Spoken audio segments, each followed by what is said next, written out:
There are different levels of funding. When I started, I got 5,000 USD. And then after 5,000 USD, we had gotten 5,000 again from US Embassy. And then we got 12,000 from a German company. And then we got 100. The total really granted was 5,000 USD, I think 1.5 million. When we got the funds, of course, I was new in business and I thought that, this was a lot of money. We could do a lot of things. March, I was spending heavily on maintenance of truck. May, I just told them, please, we're not doing again, let's shut down. How were you thinking about the future? Did you have it in mind that, I'm going to raise VC funding? VC fund is not just something I'm very, very interested in. They would say you're playing small, so it's fine. So when it comes to grant funding and impact investments, so you have to be able to show the impact in your business. And that's something that, people don't do well. The $100,000 grant that I said we got, anytime I think about my application for that particular one, I laugh because... Welcome to the Founders Corner. I'm Cynthia Chisom, and I'm here with an amazing founder. But before I get into her portfolio, I just want to give a big shout out to Ventures Valley for making this possible. At Founders Friday, we spend one day in a month to just interact and learn from founders who have built interesting startups from the city. In this case, we're in Abuja, and we focus on identifying successful founders from Abuja and just really uncovering their story so that others can take part in it. As we go on, we'll go to more cities, which means you'll see more founders from more locations. So a big shout out to Ventures Valley. You can go to YouTube, Ventures Valley, and you will find it there. So let's get into this conversation. By the way, this is a live recording, so we have some really interesting founders in the audience. By the time we're done talking about Rita's story, we're going to be giving them the opportunity to ask questions, and it's going to be really interactive. So first off, Eco Barter. It's been many years since you're building Eco Barter, but let's start with just knowing you as a person. Just introduce yourself to everyone. My name is Rita Idehai, and I'm the founder and CEO of Eco Barter. So, way before Eco Barter, I had studied geology in OAU, that's Obafemi Awolowo University. And so, I think first off is I wanted to work in the oil industry because that was where the money was, or where the money is. So, I then worked as a mineral explorationist for like 2 years before venturing into entrepreneurship. And I would mostly say that I think the conviction to even go into entrepreneurship came from when I then started to work in the industry. Because if you're very familiar with like solid minerals in Nigeria, you know that you get them from the north. So I did a lot of exploration activities in the north, and I saw how poor people were. But, in a contrast was that their land was really, really rich, and people that didn't even know anything about the land were the ones exploring and exploiting it. So that disconnect was why I decided to go into entrepreneurship, and most importantly, social entrepreneurship. So yes. And then I founded Eco Barter in 2018. And Eco Barter is a social enterprise that, enables Nigerian households to use waste as a currency. So taking readily available resource, everybody generates waste, and turning it into value. That's what we do. Amazing. So we met I think it's been 3 or 4 years now since we started in a small container just along, I think that's Apo area. And now when I see the pictures, I see trucks just moving back and forth. So we're going to be uncovering how you started and then, growing this startup into a company that generates millions of naira in revenue, right? So first off, oil. So you're literally doing the exact opposite of that particular part. Yeah. So what made you see that there's an opportunity in climate tech, clean tech area? Was that like the intention? What inspired you to solve this particular problem of solving with Eco Barter? Whenever I tell my story, I always go back to my university days. And as much as I wanted to work in the oil industry, in my final year, I took a course called Environmental Geophysics. And that was where I fully understood first the impact of human activities, but I also saw the opportunity that for me to stay relevant, because all of these things about oil depletion and stuff like that and climate change has been going on for a number of years. So, there was always the talk that maybe not in 10 years, the jobs will not be there, the oil industry jobs will not be there. And right now, they're actually not as, many as they used to be. So I figured that environmental space was where I needed to be to, stay sustainable. And this is an example. In the oil industry, there are environmental geologists there. There are people that work on oil spillage. If you look at the mining sector, there are environmental, professionals there. If you look at construction, if I was in the environmental space, you would have to do an EIA, that's environmental impact assessment, before you even construct anything. Talk of roads, houses, and stuff like that. When it comes to water, energy, think of anything, the environment is a place that you have to take care of. You have professionals in the environmental space that work across industries. And when I figured that, taking that course, I think it started to spark a passion for environment, right? So I became more aware. I became more interested in what was, the environment about and how could I leverage the environment. And so that's the first part. And then when I went back into this space, I think also my childhood, I grew up in a very conservative, family where if you go to my house right now, you would still see like books that I used when I was in, primary school. So I was very familiar with also not throwing things away. But truth is, I didn't know it was whether environment or circular economy or anything. It was just what we were doing. So when I moved to Abuja after university, having my passion for environment or interest in environment already, and then I think it was just a research that I saw and how like a company was actually selling waste, and I was like, okay. And I had been keeping some stuffs, again, not because of my love for the environment then or any, it was just how I was brought up. So I started to look for where can I sell this. I had like shoes, I had clothes, where could I sell this or donate it and stuff, and I didn't find any. And that was how Eco Barter started. So it wasn't, again, because I knew so much about waste management or anything. It was just, I had some passion, some knowledge, and I had a problem I wanted to solve. And honestly, there was nobody solving it here in Abuja. So how we started was, after I figured, okay, this is something I could do, I went on a neighbor's door. So I spoke to a couple of friends and like, okay, this is not bad. And how do you get customers? So I went to there was a neighbor 2 doors away, and then one day I just went to knock on her door. Ma, we want to do this. And she's like, oh, nice. This was within your estate? Yes, no, within my estate. I just walked. In fact, I didn't even walk to her directly. I had a friend that had done something for her that then gave me the boost to say, just go to her. She's a very easy person. I didn't go to my next neighbor. It was 2 houses away. So, good morning, Mrs. I think Wilcox. That, I have this, I want to do this. It's nice that when she travels, she sees people sort their waste. And so why not? And she was my first customer. And that was how we started to build on it. What did you tell her? You told her, give me your waste, I'm going to give you money. She wasn't interested in the money. So I said that, Ma, please, I'm starting this business that would, require you to sort your waste. And she was like, sort my waste, yes. We can't take the general waste because it's for the government, this, that. But your plastics, your bottles, we can take that. And then that we would sell it and give you some value. So I had created I created a points table. I didn't even know where to sell it, but I created a point table. And I think 1 kilogram was maybe 20 naira. And you needed 40 of these bottles to make 20 naira. So it wasn't going to make any business sense to anybody. But she indulged me, and she was my first customer, So that was how we literally started, from just trying to solve a personal problem I had, disposing my waste or giving it out, selling and getting value, and seeing that nobody was doing that. And then I started to do it. So let's talk about that lady that was asking you to pay her after you had collected all her waste, and she was asking you for money, and at that time you had not generated much revenue. How did you?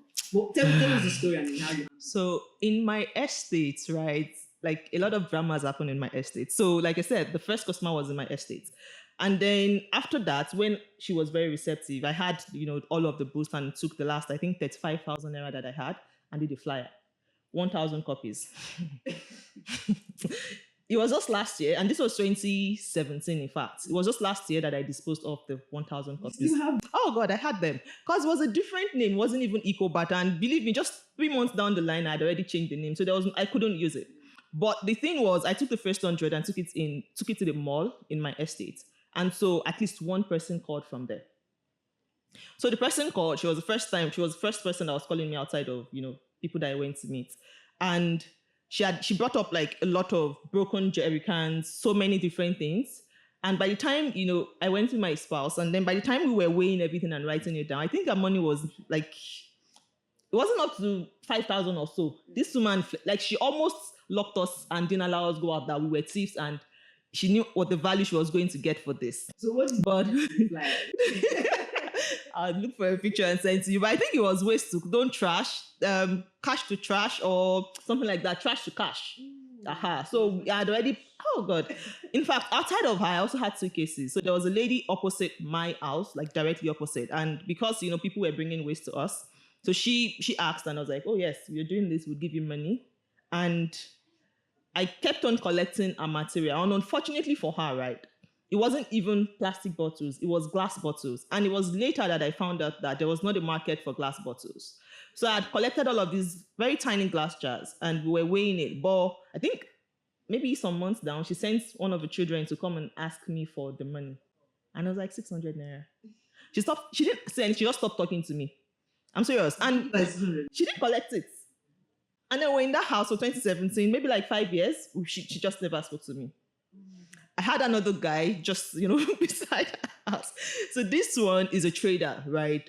I think he goes to Aba to buy like clothes and sells here.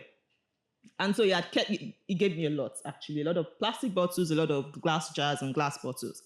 And I remember very well, I think his own money was 900 and something, not 9,000. Yeah. But the interesting thing was the day the guy said he wanted to collect his money, he came to me and said, oh, he's traveling to the east. I said, okay. And then he said, his money. And I was like, what money? Because it sounded as if he wanted it for like transport or had it to his business or had it to something. Oh, yes, like a lot of money. No. So by the time I told him, I couldn't even tell him 900. So I told him his money with me was 1,000. It was nothing. He just stopped talking to me also. But so that's the experience. And I didn't take offense because I understood. But what I just learned from those issues was to make sure that whenever I'm telling anybody, I think for a very long time, we removed cash for trash. That was one thing. So we made it in such a way that if you're recycling with us, it had to just be because you wanted to keep the environment clean, because you cared about the environment, a circular economy. It wasn't about money. I think it was just last year that we started to do cash for trash again, because the value has now gone like way higher, so you can make some money. At least now we have people withdrawing 60,000, 15,000. So my trash now can give me. Yeah, you can. Just for airtime, though. So let's now talk about, so you were collecting all this trash, and I'm sure your backyard was like lots of, what were you going to do with it? Because this was just an idea you had. What was the plan to convert or make use of this waste that you had? So plan. The way I plan, right? So a number of people say I'm detailed, but I tell them I'm not. I just look at patterns and just go for it. So it's there's this saying that when you want to dive, you dive and you make your parachute when you're going. That was the idea for me. So the storeroom, the guest toilet, was filled with cartons. We had a guest room that was also cartons on the bed, by the way. And then the back was just all plastics. And guess I didn't even know where to sell to. So you were just collecting? I was just collecting. Money. Exactly. I had not figured out where to sell to. So it was when it got to a point and it was like, madam, we can't keep this thing in this house, that I decided to ask around. Right. And then, so how I also then asked was, because I said there were not existing like businesses, structured businesses.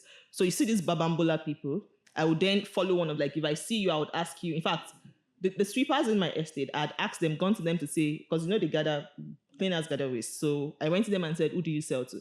And then they said they sold to a market close by. And then I went to the market and I saw them, repurposing it for drinks and stuff like that, washing. Yes. Wait. You mean like the tiger nuts drink? And yes. It's not like industrial washing. Like no, it was just like, and they said they had vinegar, but it doesn't change anything. Yes.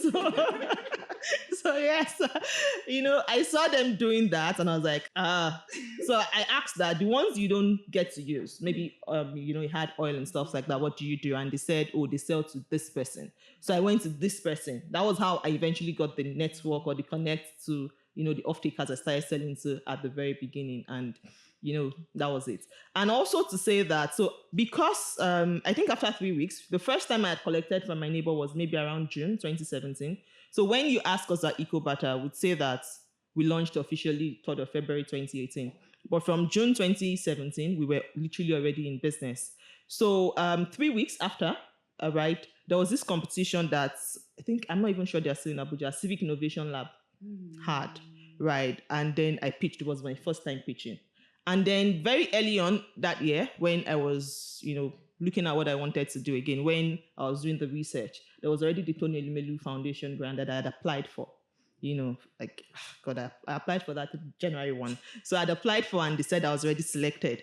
So I had all of this, coming. I think that was another reason why I wasn't super bothered about the material in my house, because I knew that, okay, maybe in November, December, I would be able to get a place to take them to, right? But yeah, I just wanted to put that. through the funding that you received from all Yes. these things Yeah. that you applied for. Okay, this is interesting. You started a business with no clear sense of how you're going to sell what you're buying. Yeah. And then eventually you have put on the ground and you were able to find your industry and all the stakeholders. So let's talk about when, so this fast forward, you collected the 20 million funding and something happened in the business. You shut down. Yeah. Yeah, you shut down for a couple of months. Tell us about that whole experience, even from psychological, mental, and even what made you decide to shut down. So shutting down, yes. Just to give context to what Cynthia is saying. So the 20 million grant then was 5,000 USD, I think 1.5 million. Now it won't do anything. So it won't do anything. But then it still made a lot of sense. So when we got the funds, of course, I was new in business and I thought that, oh, this was a lot of money. It could do a lot of things. And remember that in the industry, waste management, recycling, I actually do not have a lot of, experience or expertise. In fact, even now, so, well, now I'm an expert. I'm the president, but, I'm the president. Yeah. Well, yes. But, then I didn't know it. The business is largely informal, honestly. So I didn't know a lot. And so of the 1.5, I think we spent 1.2. I don't know how many percent that's about 80% What did you do? on getting land. No, I didn't spend the money. No, I didn't spend it for Rita. So we got a land. We rented a space for 2 years. I think that was like 150,000 in Kuje. And then we built like a very big, that kind of thing that we had. We built something like that. That was maybe like almost 800, 900. And, so by the time we were structuring, fiscal structures, we had spent 1.2. So I had like 300,000 left. And so I don't know what I was thinking, but maybe I thought that because my people were very receptive and in my estate, like they had waste, if I go to a whole community like Kuje, they would give me a lot of waste and I would be able to sell and make money. But the truth is I didn't get enough waste in Kuje. So we were spending money, and the way people in my estate left their 600 and 900 naira with me, in Kuje, people were collecting their 20 naira with all pride. Like they didn't have a problem collecting 20 naira. So if we go and pick up every day, they would want their money every day. So it meant that we were spending cash, every day, and we had not sold anything. And I had 300. So, and of course, you're using a truck. It meant that truck was also breaking down. We had to pay heavily on maintenance because there was nobody on my team, which is myself and the driver I hired, that knew anything about maintenance, So like 3 months, we launched officially in February. By March, I was spending heavily on equipment, on maintenance of trucks. By May, I was in Lagos, actually. I went for a friend's wedding. The first time I was going to be away from the business. And then they called me that our truck had spots. It was along Iban or Lokogoma Road. And it was just 25,000, but I didn't have 25,000. So that was literally the end of like us at that moment. Because I told them I do not have. So if anybody that wants to tow the truck should just tow the truck. And that's me again. So I think as an entrepreneur, right, you need to more or less, because we talked about the mental space. How I do it is, but I just scatter everything. I'm like, I'm not interested. People should go and do what you want to do. And then I sleep. When I wake up, we come up with strategies. But in that moment, I'm like, I'm not doing anything. People should go and. So that was what I told the guy, the driver, that I wasn't interested in hearing anything. I do not have 25,000 because there was another 18,000 naira bill. And I remember these figures because, there was another bill. And I think at that point, we had even gotten a lady. I can't remember her name now, but for some weird reason, I decided to pay her 60K then. We're not even making 60K. But I said I was going to pay her. So so, it was just really crazy. And May, I just told them, please, we're not doing it again. Let's shut down. And that was it. Wow. So I left Abuja, having the business in Abuja. But by the time I was coming back, there was literally no business. Because I told everybody, please, let's go first, But the thing about it is then, because I was also, at that point, I'd seen the problem, I'd seen the opportunity. So I was already passionate about what I was doing, So I just took a step back. That me, I didn't do anything. I actually didn't do anything. But June, because there was something that I had put in before, so sadly I didn't bring any of our bags. So I had reached out to somebody that I learned how to do like a particular training and stuff, and then I could train their people. So by the end of June, July, they had called me and said, okay, so we have some money for you as a facilitator. Then you can come train our people. And that was how I got money to then restart the business. How much is that? Yeah. 125,000 there. Yeah. So But yes, that's it. So I just want to point out something that she said, right? So she was very passionate about it, about this business. She knew that she was going to do something with it, but she didn't have the knowledge Yeah. required to build the business. So I think that's a really powerful lesson. Do you want to throw more light into that? I think now I just tell anybody to get as much information and knowledge, and most importantly, know people within like your industry. So there's this thing they call, I think, industry mapping, right? It's very important. I'm terrible at networking, like really, really terrible. I talk a lot with friends, but like with strange people, I'm terrible. So I also do not like to go out of my way. Yeah. I've been wanting to come for Founders Friday for the very first one. In fact, I tell myself it's late. Next one I'll come. So that's a me personally. I think that was one of the reasons why I didn't even know the right people in the industry and I couldn't get the right information. Right. But I would tell any founder it's very, very important. Even if you don't know anything, if you don't know where to get fund or where to even start, just find somebody in your space. You don't have to formalize any mentorship or coaching, Just find somebody. It's not looking at what they're doing online, but find them, reach out to them, and ask questions. I think that would save you a lot because that then saved me. So by the time I was going to restart, I'd met a number of people because I told you I'd sold, at least then I'd sold, I think, one truck or so, but I already knew people. And then I got a different model entirely from what we were doing, whereby we were spending, cash without making money. So that was like bad cash flow management, process. But so now I had gotten better knowledge, mostly from other people that I'd spoken to. It's not as if I'd stayed longer in the business or something. It was just the people that I'd met that, shared so much insights and then so much connect. In fact, there was then a place where, so when you do waste management or recycling, aside from collecting directly from households, there are different channels. Of course, different businesses have different channels. But you see these babambulas, right? They more or less rule the circular economy, waste recovery world in Nigeria. And so for our doorstep, even as huge as it is now, I think we're probably the biggest like doorstep collection company in Nigeria. We only do like 10 tons from households and partners. But from these waste speakers, you could literally do 60 tons like within a week. That's something that will take you 2-3 months to get from household to get it within a week from these guys.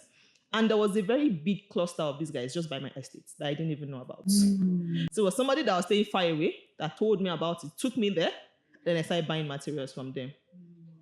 So I was very, very, for like between the July to the end of the year that, we started the business again, I was literally just, buying from them. That was the business model then. And it was very, fine because every week of buying from them, I was making about 20,000 naira without any staff and it was fine. So you would buy from them and then sell to the off-takers, yes. So they were a cluster because maybe they didn't have money or because they are people that want money every day to eat, to do this, to do that. So they do not have the patience to keep their material in large volumes and then have an off-taker come take it or take it to the off-taker. They didn't have that, right? Or it was just not their business model. So they were fine with, someone like me being a middleman and buying. And that was how I got back into the space. For like 3 months, I was doing that until the second crash. So for like 3 months, I was doing that until the second crash. You had that break, you changed the business model, reviewed your cash flow, made changes, spoke to people, got insights, and then you started afresh. Yeah. That's a lot to take in. Very, very. So before you come to the second crash, I want to just talk about the fact that, when we think about the top industries that are raising funding in Nigeria and Africa, you think of fintech, you think of logistics, you think of edtech. Clean tech, just recently we started seeing pops here, but around that time, people were not really thinking about clean tech. So how were you thinking about the future? Did you have it in mind that, I was going to raise VC funding, and so you had to create a pathway to you to raise VC funding, or you knew from the get-go that you're not going to go for VC funding? Even till now, I'm not sure. Even till now. So the thing with VC for funding and thinking about Eco Barter was when I started, Eco Barter, I used to say this thing, very naive of me. I don't think I'll be a billionaire from this. This is not what I'm looking at to be a billionaire. I used to say that, like very, very naive. I don't know what I was thinking. But, and then I would have, because I came about it with the non-profit angle, with the social, like I keep saying, social work angle, because at that point, I was already very passionate about environment and stuff. It was always, I didn't think I was going to make money from it. So going back to it was more of a passion thing. I think that when it started to make business sense to me, and remember, it doesn't also make, because of my earlier experience, it didn't make a lot of business sense. So when it started to make business sense, or when I started to think about the future, like I started to do 3 years 5 years, okay, this is what we want to do, was I think in 2020, because in 2020, that was one business that stood even the test, because whether you were in your house or you were going to work, you were generating waste. So for me, I started to think about, so how do we then build waste collection or waste management as a sustainable business, not just charity? And that was when I started to think about the future and then technology and stuff. And that was also, it was 2020, 2021 that I got into a number of accelerator program. And then, you talk about growth and scale. But to answer your question, even till now, I'm not sure. Like, that's still something that comes to my head, and I'm like, oh no, about VC funding and what way to scale. But one thing I'm very sure of, whatever it is, I want to make sure that we're building a sustainable business from the get-go. That is like there's no debate in that. So I'm not building my business to wait for VC funding. Whether it comes or not, depending on the terms, we've had offers that I'm like, no, I'm not really comfortable. So we've had I think 300K for 10%, right? And I was asking them, outside of like the direct funds, what were you going to bring? And I wasn't getting it clear. So it seemed that I was asking too many questions. I was like, okay, you people will be fine. We've gotten a Nigerian family-owned business that then offered, that was even pretty early, 21 million naira or 20 million naira for 51% of the company. And I was like, in fact, that was the very first offer. And that was even what made me go study like valuations and just investment and stuff. So I was like, have I been working for you people? So those kind of things. But yes, we've gotten some very ridiculous offers. That's the truth. But this 300 seemed like, a solid one. Yeah. And when you keep hearing things like it's better to have 10% of 1 billion instead of 100% of 100 naira, it starts to maybe want to have VC funds. But when I then think of, hear stories about founders that are pushed out of their businesses because I'm like, no, you push all your money. So, and it also then depends on how, I think for me, thinking about growth and the investments we want to take is, what am I building business for? If it's to have money and cash out like almost immediately, why not VC funds? Bring in your money and we keep raising and raising. There was a mentor that I had at one of the programs, I think Women Entrepreneurship for Africa. And then I asked him, so if we take VC funds now, so let's say we take $1 million USD at 15%, for example, right? What happens next? Those people that put in the money, what's like their goal? And then he said their goal is for you to increase your valuation and your value, and so that they can sell their shares. So I asked him, if those other people sell their shares, so what's the next value? Like, what's the next thing for them? And then he said they will just keep, what's it called? Selling and selling. So I told him that it meant that I would have to keep raising and raising. And he said, yes, that's like the business of VC fund. I'm like, no, that's not what I want to do. I think the best I would want to go for is raise one major fund or impact investments. Thankfully, there's something like that. And then just close it and do the business. Because yes, there are levels that you'd want to get to and you need money. But I genuinely think that if we get right now at Eco Barter $1 million USD, it would take us to a place where we would start to do tangible things, And I would say, if we want to scale to the next level, we can do PPE with governments, we could get loans and stuff like that instead of other VC funds. So that's my own thought process when it comes to VC funds. And that's why so far we've been doing a lot of grants. And then last year, I don't think we've spoken since then, last year, when we needed some major money or some money for some quick things, we went to the bank. And then we got loans that we were able to repay and things like that.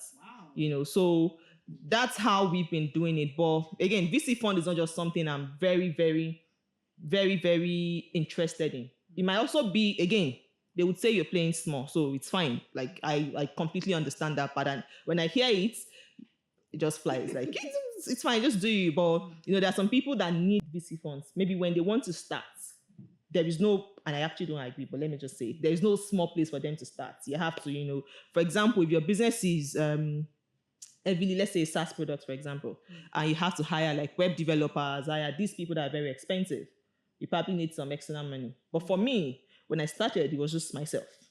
And then it was myself and my spouse and his friend. And then it was myself, the driver. So we've always just grown. It's been very slow compared to if you have VC funding. That's the truth. But I genuinely think that it's slow, it's steady, and it's sustainable. That's it for me. I think one thing that you've shown here is just really having the knowledge to know the difference between VC and other types of funding, and then deciding for yourself as a founder what path you want to take. And I want to drop the fact that there's a platform where you can actually acquire this knowledge for free, and it's called SDC Startup School. So it's a learning platform that is tailored to African founders. So this means that if you want to learn, okay, what does it mean to take up VC funding? What are some of the terms they look out? What's the value? What does valuation really mean, and how is it even calculated? So it's very good for you to go check out that platform. So let's talk about funding, right? So far, you guys have raised through crowdfunding, I think, going towards 500K now, Yeah. going towards $500,000, right? So that meant that you had to work with like different organizations. So first off, how can, if a founder decides to go on with this impact investment and getting grants, what's the journey like? How should they sort of prepare for that whole dynamic? Because it's a very different terrain from that of this funding. Yeah, so I think the first thing is that you need to know that there is money out there. Organizations are looking for, social enterprises, impact, solutions to fund. Then you also need to know that there are different levels of funding. When I started, I said I got 5,000 USD. And then after 5,000 USD, we had gotten, I think we got 5,000 again from US Embassy. And then we got 12,000 from a German company. And that was it, and we've just been growing like that. And then we got 100, right? So it's a thing of you don't start like day one and you want to get $1 million USD. I'm still waiting for $1 million USD grants also. So you start from the small ones and then you build capacity. You also build a portfolio of work. And what you also need to know is all of these funders, right, or funding programs have different things and different things they're very interested in. So you see a MasterCard Foundation call for application and you see that this particular one is focused on agribusiness. And then you see another one, you see that it's focused on education. But you wouldn't, because you're doing social enterprise work, just apply for anyone. I think you would just overstress yourself or burn yourself out, and it's unnecessary. So you have to be very particular about, this is my business. These are all of the angles that I can tweak my business to fit into a particular call for application. But don't overstretch it. We are in the waste management space. And so I've gotten grants for entrepreneurship generally, for female entrepreneurship, for climate technology, for waste management. And then I think we've gotten for jobs recently. And that's because of the work we do with the waste speakers, right? But I don't think I've gotten for health. It was a US Embassy program that was trying to tweak me into health. And I was like, this wasn't fitting, but yes. But so I wouldn't want to go for something that says agric unless we have a product or a program that is maybe doing composting, right? I wouldn't also even go for energy, which is like solar or those kind of things. But one thing I've found people doing is just wanting to apply for anything and everything, just the same way people, attend to jobs. Any job application you just put in. So you can't do that. Outside of finding the ones that fit, right, you then also need to know your business and know how to tell your story. So when it comes to grants funding and impact investments, it's impact. So you have to be able to show the impact in your business. And that's something that, people don't do well. For me, I'm a numbers person. So I can, in fact, I've had cases where people say, don't mention the numbers, paint it as a picture. And I'm like, that's difficult for me. Let's just be plain. So I give numbers. I can tell you that, 6 out of 10 Nigerian households do not have formal waste management infrastructure. I can tell you that about 30-something million tons of waste, all of those things. You need to have those figures to show how big the problem is. And when it comes to numbers, so I recently learned, maybe about 2 years ago, that there is a way you can always paint numbers. And using my space again, I could easily say 1 ton of plastic bottles, right? But the same 1 ton of plastic bottle is 1,000 kilograms of plastic bottles. And the same 1,000 kilograms of plastic bottles is 500,000 plastic bottles. So if I want to do applications, you would hardly see me put 1 ton. I would say 500,000 plastic bottles. Because I've had cases where, I was rejected because they said the impact wasn't big enough. And then you go back to them and you see the people that they've given fund, and I'm like, from where to where? So those things happen. But you have to be able to tell your impact story. Paint the picture. I'm not saying lie. I've not said lie. But there is just a way that, vanity metrics are there for this kind of things, unfortunately. So you put in those things that make your work seem really, really important. You know it's important, but you know that you need their funding to get to that scale that you need to get to. So you have to paint the picture of the scale that you can get to. And some of the things that work is paint the problem. If you are I heard someone was in the climate space, the even though Nigeria is not a country that generates a lot of, CO2 emissions, you can say the volume of what we generate as regards to other African countries. You can say the number of people that is even affected. There was the $100,000 grant that I said we got that was the first time I was even applying for something like that, climate adaptation. And I'd applied the first year. But when I was writing about my business, Eco Barter, I was talking about mitigation, how, we collect waste and we don't allow people burn waste. And it means that people don't, emit carbon emissions into the sky. And luckily, well, of course I didn't get in, but luckily I met somebody that got in. And then she told me that some of the things that they said was that they had amazing ideas. That was the year I applied, but it didn't pick a lot of people because, people were writing about climate mitigation or resilience instead of adaptation. So when she told me, I went to research what climate adaptation was. So the next year when I was applying, my sister, anytime I think about my application for that particular one, I laugh because I then put that, first of all, Nigeria has maybe 800 kilometers of coastline, and about 20% of our population, including Lagos, was, in that space. And that's a certain amount of our GDP was in that space. And, because of the climate crisis, they are vulnerable to sea level rise. And then because of that, poor waste management worsens. There was a connection. That's the truth. But that connection was just, oh God, was far-fetched. But I did the application and I got it. So that's just to say that when you're doing impact investment, you have to find that connection. Because again, the truth is, these guys, it's because most of these funds are not even local funds, right? Do not understand the problem here. That's the truth. Most of them are not even on the ground.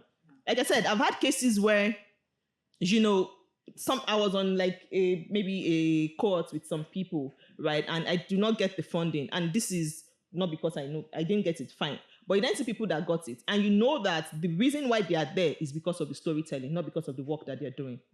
I've had cases where I've traveled and then, somebody's saying, I'm saying, oh, I'm Rita Eco Barter Waste Management from Nigeria. Like, oh, I know this company from Nigeria. They're doing amazing work. And I'm looking like this company that I know.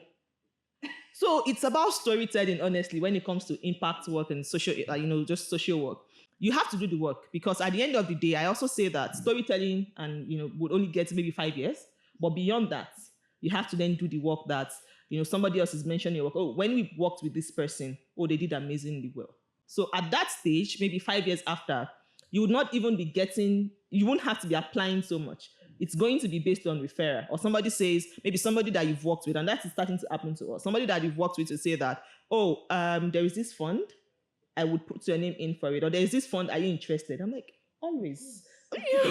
Are you interested? And they put your name in for it. You might still have to go through some selection process or some processes and you don't get it eventually. But having those kind of introductions help you. And you don't get to that stage if you've not done the work with the small funds, so that's it. Well, please put your hands together. I think we're allowed to put our hands together. Thank you. So we're going to get into the Q&A session. So I'll just get 2 people from the audience to ask a question. But before we get there, let's talk about the second crash. Right? How did it happen? What were your major lessons? And how did you now bounce back again? So I think the major lesson is whatever will be, will be. This life, you cannot over-prepare. That's the truth, actually, because it was to no fault of mine, actually. Because of the way waste management, like I said, and recycling is largely informal in Nigeria, it means that there's a lot of fluctuation in the market, a lot of, disruptions to the value chain and things like that. So I think that particular year, it was around September, October, right? Because I was buying from the guys I said, the cluster I was buying from, maybe I was buying at, say, 15 naira per kilogram. And then all of it, and then selling at 17 naira, 18 naira per kilogram, making 20,000 naira profits. All of a sudden, the value, the 17 naira I was selling crashed to 40 naira. Of course, I couldn't buy from it. Like, I can't even buy at 20. I can't even open my mouth to offer 20 naira. So that was how, we stopped. And like I said, I only had one channel then. So one way to look at it is you can't be over-prepared for market forces. That's one way to look at it. The other way to look at it is, or the lesson I then got from it is, you cannot have, as a business in Nigeria, with all of the risk that you face every day, I don't think it's right to have just one stream of income or just one channel. I don't think it's right. I think you're setting yourself up for failure if you have just one stream of income as a Nigerian business. Because I think if you write business plan often, you know that one one constant thing to put when you're doing your SWOT analysis on that threat is government policy. So that alone can literally crash you. You cannot afford to put all your eggs in one basket. I'm not saying do 10 businesses, but for us, right? So as a recycling collection company, then we started to collect, we were very focused on cartons. And then we started to collect PET. And then we started to collect like HDP, which is like chairs, broken chairs and stuff like that. We do aluminum and stuff. And then very much later on, so that was like last year when we got the loan, we bought a compactor truck and we started to do general waste, right? And there is a linkage between everything because the general waste that we do now, most houses do not sort still. So it means we can get the recyclables from the general waste, get value from it, and people still pay us to collect their general waste, right? And there is a very interesting one that we launched a technology company, but we'll get to that. So, it's not as if we're creating different businesses, doing waste management today, doing solar tomorrow, no. It's still within the same waste value chain. And that has helped us to stay very sustainable. In the last 3 months, in fact, we've not sold any 2 months. We've not sold any recyclables because either machine is broken or something is broken, but we still generate revenue, So that's one thing, or that's a very key lesson. You can't afford to have just one income stream as a business in Nigeria. So within the same industry and the same scope, you're thinking of other problems that you can solve and you can generate revenue from, and just taking on the resources that you have and spreading it across that part. So how do you now manage your team across, because now you have so many things you're carrying at the same time. It's still the same team that you are working with. Cynthia, somebody asked me this question. I did not get to the next level of an application because of this question. Because it also then seems as if you are doing too much. Let's get that clear. It seems as if you're doing too much. And to, add to what I had said before about applications, you have to know what they are looking for. And as much as possible, tailor, answer their direct question. So I have applications where, I'll come to your question. I have applications where they ask us, and I just talk about recyclables. I don't mention general waste or technology or anything. Just, general waste. I have some applications that is just, you talk about the general waste without recyclables. There are some that is just plastics. So when you do a lot of things within, even though it's within the same business. So let's say, for example, you're a logistics company, and then you do ride hailing, but you also then do car financing, right? It's important in impact world to just focus on one thing when you're applying. That's the the downside of it. You can't open, because it seems as if you're doing too much, and they're judging you based on that. So coming back, how I do it is just proper documentation. I myself happen to, because again I started alone, right?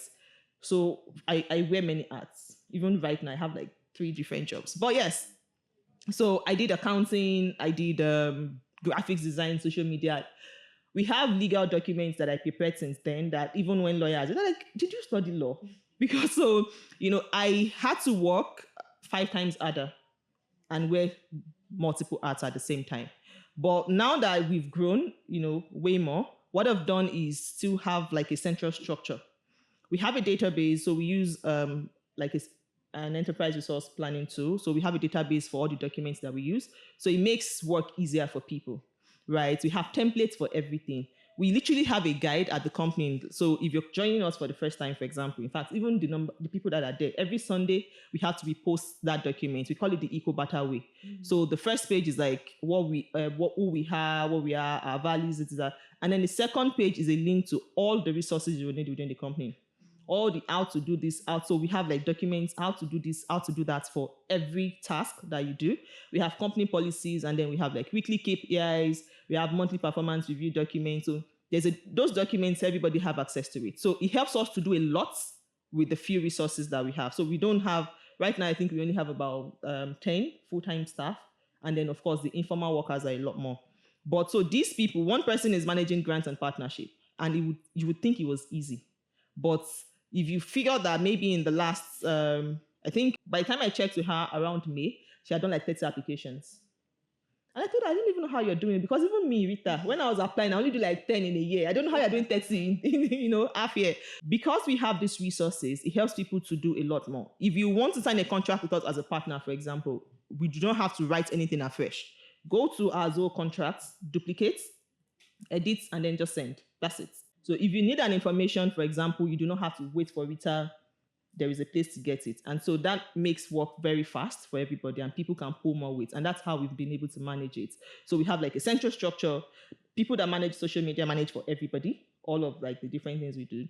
The legal is like the same thing. Partnership is the same thing. The things that are different are like the foot on the ground. So we have like for the recovery, for the general waste, we have like waste the manager. For recycling, we have the recycling manager. For rep, we have this. But when it comes to like marketing, sales, it's a central thing. So that's how we've been able to manage it. Wow. It's amazing to see how you transition from being the sole person to now managing like a really strong team and putting structures and systems in place. It shows that you've learned a lot. Oh no, a lot. And if we had the whole day, we would be here dissecting each layer. But I think if we were to sort of summarize it, you've shared with us your failures, the lessons from it.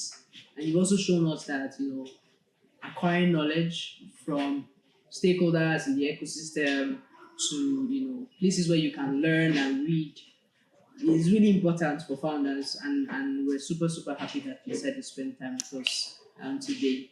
So I just want to give a big mention to SDC Startup School. Remember, she mentioned something about business models. So at Startup School, there is a session focused on teaching founders how to design business models, not just copy and paste, but actually design for their customers, for the product or the service that they're offering.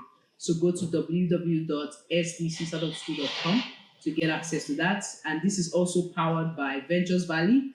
They're making it possible for Founders Friday to have a recorded session at the Founders Corner.